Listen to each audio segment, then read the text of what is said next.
പ്രിയമുള്ളവരെ, ഇന്ന് വലിയ നോമ്പിൽ 31-ാം ദിനം. കഠിനമായ തണുപ്പുള്ള ഒരു സന്ധ്യയിൽ വൃദ്ധയായൊരു സ്ത്രീ അടുപ്പിനരികിലിരുന്ന് തീ കായുകയായിരുന്നു. കമ്പിളി വസ്ത്രങ്ങൾ കൊണ്ട് ശരീരം പൊതിഞ്ഞ് തീയുടെ അരികത്തിരുന്നപ്പോൾ നല്ലൊരു സുഖം. അപ്പോഴാണ് വാതിലിൽ ഒരു മുട്ടു കേട്ടത്. മനസ്സില്ലാ മനസ്സോടെയാണെങ്കിലും ആ വൃദ്ധ എഴുന്നേറ്റ് ചെന്ന് വാതിൽ തുറന്നു. പുറത്ത് കഠിനമായി പെയ്തുകൊണ്ടിരിക്കുന്ന മഞ്ഞിൽ കുളിച്ച് 3 വൃദ്ധന്മാർ. അവരുടെ തൊപ്പിയും ഷൂവുമെല്ലാം മഞ്ഞിൽ പൊതിഞ്ഞിരിക്കുന്നു. അതിശൈത്യത്തിൽ ശരീരം വിറയ്ക്കുന്നുണ്ടായിരുന്നെങ്കിലും ആഗതരുടെ കണ്ണുകളിൽ തിളക്കവും മുഖത്ത് സന്തോഷവുമാണ്. മാത്രമല്ല, പൊന്നും മീറയും കുന്തിരിക്കവും നിറച്ച മനോഹരമായ പേടകങ്ങളും അവർ പിടിച്ചിട്ടുണ്ടായിരുന്നു. വൃദ്ധയോട് അവർ ഇപ്രകാരം പറഞ്ഞു: നമുക്കൊരു രക്ഷകൻ പിറന്നിട്ടുണ്ട്. ഞങ്ങളോടൊപ്പം വന്ന് അവനെ നമസ്കരിക്കുവാൻ നിന്നെയും ക്ഷണിക്കുവാനാണ് ഞങ്ങൾ വന്നിരിക്കുന്നത്. ഇതുകേട്ട് ഒരു നിമിഷം വൃദ്ധ ആഹ്ലാദഭരിതയായി. പക്ഷേ പുറത്തെ മഞ്ഞും കഠിനമായ തണുപ്പും ഓർത്തപ്പോൾ ഒരു മടി. അവർ തൻ്റെ മുറിക്കകത്തേക്ക് തിരിഞ്ഞു നോക്കി. അടുപ്പിലെ തീയുടെ ചൂട്, മുറിക്കുള്ളിലെ സുഖകരമായ അവസ്ഥ. പെട്ടെന്ന് വൃദ്ധ പറഞ്ഞു: ഇല്ല, ഞാനിപ്പോൾ പോരുന്നില്ല. ഞാൻ പിന്നീട് പോയി രക്ഷകനെ കണ്ടുകൊള്ളാം. അവൾ കതകടച്ച് അടുപ്പിനരികിലെ ചൂടിലേക്ക് മടങ്ങിപ്പോയി. പിറ്റേന്ന് പ്രഭാതമായപ്പോഴേക്കും വൃദ്ധ ആഗതരെക്കുറിച്ചും രക്ഷകന്റെ ജനനത്തെക്കുറിച്ചും ഓർത്തു. പകൽ തണുപ്പ് വളരെ കുറവാണ്, പോയി രക്ഷകനെ കണ്ടിട്ട് വരാം. അവൾ വീട് പൂട്ടി യാത്ര തിരിച്ചു. പക്ഷേ പെട്ടെന്നാണ് അവൾ ഒരു കാര്യം ഓർത്തത്.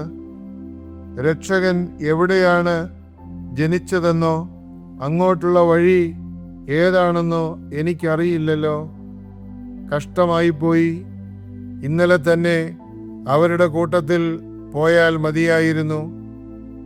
എങ്കിലും അവൾ രക്ഷകനെ തേടി പല സ്ഥലത്തും അന്വേഷിച്ചു ചെന്നു. പക്ഷേ ആർക്കും അവളെ സഹായിക്കാനായില്ല. കാരണം അവൾ ചോദിച്ച ആർക്കും രക്ഷകന്റെ ജനനത്തെക്കുറിച്ച് അറിവില്ലായിരുന്നു. അതിനാൽ രാത്രിയും പകലും നാടും കാടും താണ്ടി നൂറ്റാണ്ടുകളായി ആ വൃദ്ധ അലഞ്ഞുകൊണ്ടിരിക്കുന്നു രക്ഷകനെ തേടി. ബബൂസ്ക എന്ന റഷ്യൻ നാടോടി കഥയാണിത്.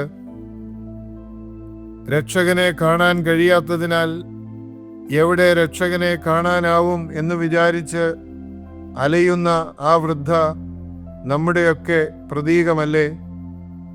ദൈവം തൻ്റെ ദർശനം നൽകാനായി നമ്മെ വിളിക്കുന്ന ഒരു സമയം എല്ലാവരുടെയും ജീവിതത്തിലുണ്ട്.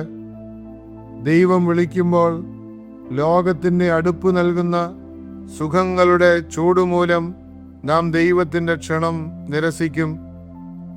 ജോലിയും പണവും പ്രതാപവും നൽകുന്ന സുരക്ഷിതത്വവും ലൗകിക ആനന്ദങ്ങളുടെ മേലങ്കി പകരുന്ന ചൂടും ആത്മീയ യാത്രയിലെ സഹനങ്ങളിൽ നിന്നും ത്യാഗങ്ങളിൽ നിന്നും അകന്നിരിക്കുവാൻ നമ്മെ പലപ്പോഴും പ്രേരിപ്പിക്കും.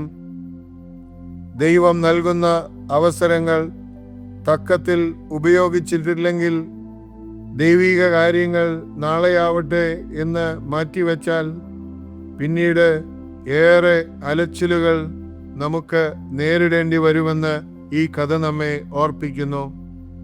പ്രിയമുള്ളവരെ, വർഷത്തിലൊരിക്കൽ രക്ഷകനോട് കൂടുതൽ അടുക്കുന്നതിനും രക്ഷാകര വചനങ്ങളെ ഹൃദയത്തിൽ സ്വാംശീകരിക്കുന്നതിനും രക്ഷകന്റെ സ്വഭാവം ജീവിതത്തിൽ പകർത്തുന്നതിനും ലഭിക്കുന്ന അവസരങ്ങളാണല്ലോ വലിയ നോമ്പ്.